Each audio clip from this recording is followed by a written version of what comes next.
Open pal registration desde el level 1, 2, 3 and 4. Mañana asiguna management del Best Center. Mientras tanto, ese día principal entreno del mga bata y a participa para neste año basketball clinic. Asikun con Commissioner Pete Alparo, antes PBA player, 27 años at existía el Best Center sponsor del Milo y alegre ele kay mucho kenta suporta con este disuyo programa na level 1, 2, 3 and 4, mas y menos 200 el mga bata y sa registrante.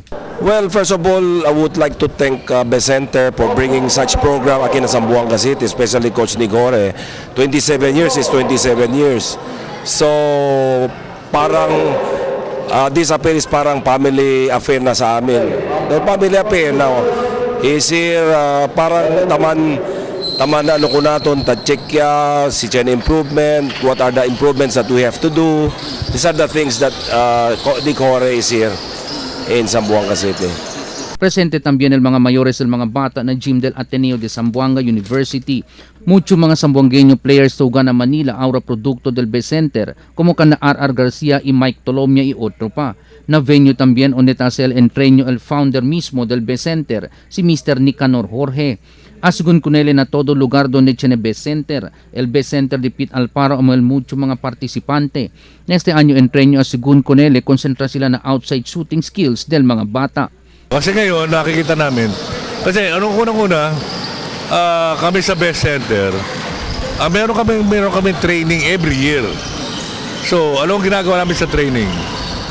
Tinitingnan namin kung ano ang pagkakamali namin nung last year so that we can improve for this year. Uno del mga partisipante amo si Nasser Omar, un estudyante de Clared. Asigun kun Nasser, quiere ele aprender di su habilidad na dribbling. Por eso participa ele na Best Center. Dribbling. Shooting. Shooting. Saan ka magaling? Dribbling, shooting, Dribbling. Asigun kun el Commissioner del National Basketball Training Championship si Pete Alparo, mucho ele tamira potential para jugar na PBA, NCAA y también el UAAP. Acabar el basic skills na basketball ay sige también el tournament proper, asigun pa kun Alparo. Hopefully with this batch and after this we have the tournament, this opening, they continue their know-how here in this clinic, apply it to the next level which is the tournament. Gilbert Manuel, Dateline Zamboanga.